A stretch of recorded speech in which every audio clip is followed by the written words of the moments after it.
السلام علیکم دوستو، میں ہوں غلام مصطفیٰ اور آپ دیکھ رہے ہیں شایان ویڈیو۔ اس میں کوئی شک نہیں کہ ہم سب نے ایک ایسے پل سے گزرنا ہے جو بال سے زیادہ باریک اور تلوار سے زیادہ تیز ہوگا۔ یہ وہ پل ہے جس پر 7 مختلف مقامات آئیں گے، جن مقامات پر 7 مختلف سوال کیے جائیں گے اور ہر سوال کے جواب میں دوسرے سٹاپ یا اسٹیشن کا راستہ کھل جائے گا، یہاں تک کہ ان تمام 7 اسٹیشن سے ایک انسان گزر کر ایک ایسے مقام پر پہنچے گا جس مقام کے حصول کے لیے اسے دنیا میں بھیجا گیا تھا۔ وہ مقام جنت ہوگا، لیکن وہ مقام ان لوگوں کے لیے ہوگا جو ان 7 اسٹیشنز پر ان 7 سوالوں کے صحیح جواب دیں گے، اور جو ان سوالوں کے جوابات دینے میں ناکام ہو گیا تو اسے اس پل سے نیچے گرا دیا جائے گا جہاں جہنم کی آگ اس کی منتظر ہوگی۔ وہ 7 اسٹیشنز کون سے ہوں گے اور وہ 7 سوالات کون سے ہوں گے، اور سب سے اہم بات کہ کیا آپ ان سوالوں کے جوابات جاننے کے لیے تیار ہیں؟ عربی میں صراط راستے کو کہتے ہیں، یعنی پل صراط وہ پل یا وہ راستہ ہے جو دوزخ کی پیٹھ پر سے گزرتا ہے اور جو بال سے زیادہ باریک اور آگ سے زیادہ گرم اور تلوار سے زیادہ تیز ہے۔ قیامت کے دن تمام مخلوق کو اس پل سے گزارا جائے گا۔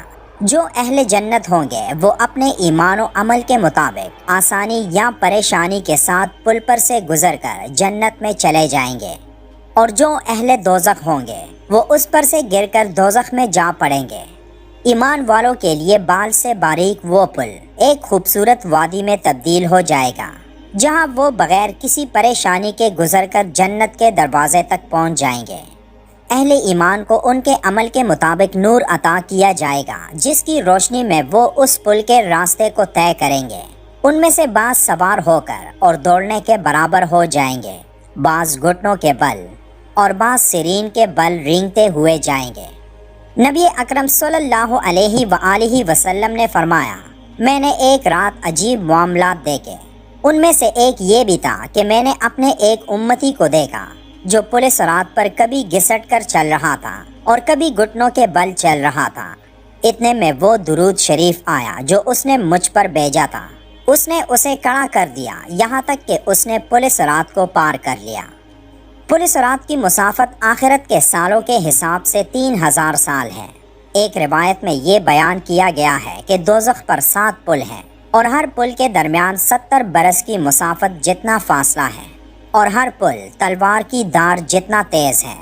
اس کے اوپر سے گزرنے والے گروہوں میں سے پہلا گروہ آنکھ چپکتے ہی گزر جائے گا، دوسرا گروہ اس طرح گزرے گا جس طرح بجلی اچک لے جاتی ہے، تیسرا گروہ تیز ہوا کی طرح گزر جائے گا، چوتھا گروہ پرندوں کی سی تیزی کے ساتھ گزر جائے گا، پانچواں گروہ گھوڑوں کی طرح دوڑ کر گزر جائے گا، چھٹا گروہ دوڑتے ہوئے آدمیوں کی طرح سے عبور کرے گا، اور 7واں گروہ پیدل چلنے والے لوگوں کی طرح سے گزر جائے گا۔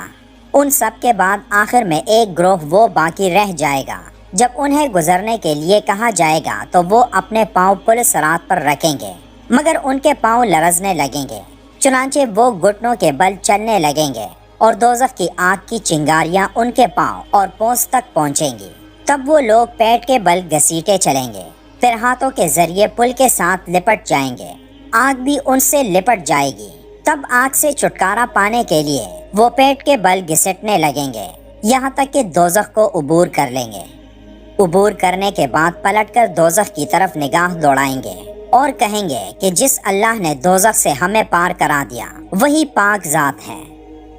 اس پل کے پہلے اسٹیشن پر ہمارے ایمان کے متعلق سوال ہوگا۔ ایمان کے ان 6 ارکان کے بارے میں پوچھا جائے گا جس میں اللہ پر ایمان، مقدس کتابوں پر ایمان، فرشتوں پر ایمان، تمام پیغمبروں اور نبیوں پر ایمان، روز آخرت پر ایمان اور اچھی اور بری تقدیر پر ایمان۔ جب کوئی ان تمام باتوں میں کامیاب ہوگا تو اسے اگلے اسٹیشن پر بھیجا جائے گا جہاں اس سے نمازوں کے بارے میں پوچھا جائے گا کہ اس نے نمازیں پوری پڑھی تھیں یا نہیں۔ جن لوگوں نے نمازیں پوری اور صحیح پڑھی ہوں گی تو ان کی نمازیں ان کے لیے ایک نور بن جائے گی جو ان کو آگے کا راستہ دکھائیں گی۔ پھر تیسرے اسٹیشن پر زکوٰۃ کے بارے میں پوچھا جائے گا۔ جو لوگ زکوٰۃ کی ادائیگی وقت پر کرتے تھے وہ اس اسٹیشن سے اگلے اسٹیشن تک ایک ٹھنڈی ہوا کے جھونکے کی طرح پہنچ جائیں گے۔ جہاں چوتھے اسٹیشن پر ان سے رمضان المبارک کے روزوں کے متعلق سوال پوچھا جائے گا، جہاں روزے اور قرآن کی تلاوت ایک انسان کی مدد کو آگے آئیں گے۔ اور ایک روایت کے مطابق آپ صلی اللہ علیہ وآلہ وسلم نے فرمایا کہ اس وقت روزہ کہے گا کہ اے اللہ، میری وجہ سے یہ انسان تمام دن بھوکا پیاسا رہا اور خود کو نفسانی خواہشات سے روکے رکھا، اسے بخش دے۔ قرآن کہے گا کہ یہ میری تلاوت کی وجہ سے رات کو سوتا نہیں تھا، اسے بخش دے۔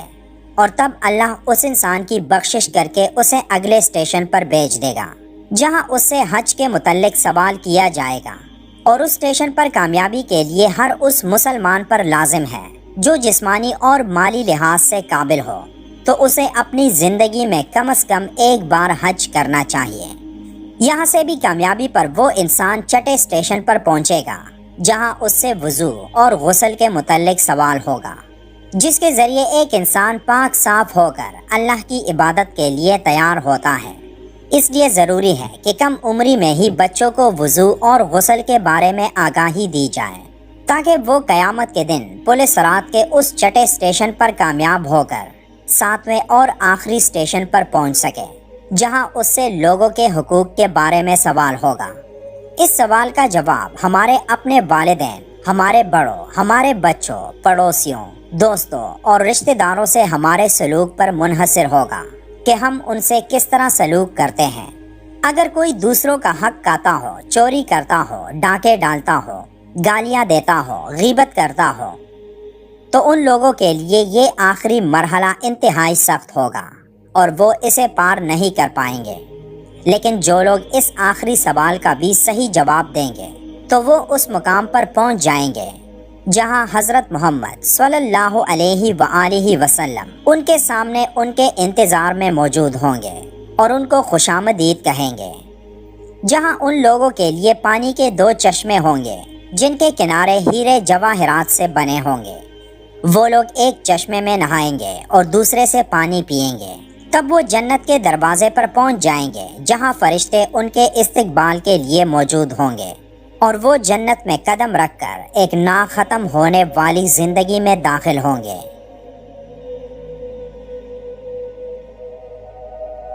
اللہ ہمیں ایسی نیکیاں کرنے کی توفیق عطا فرمائے جن کی برکت سے پل صراط سے گزرنا آسان ہو۔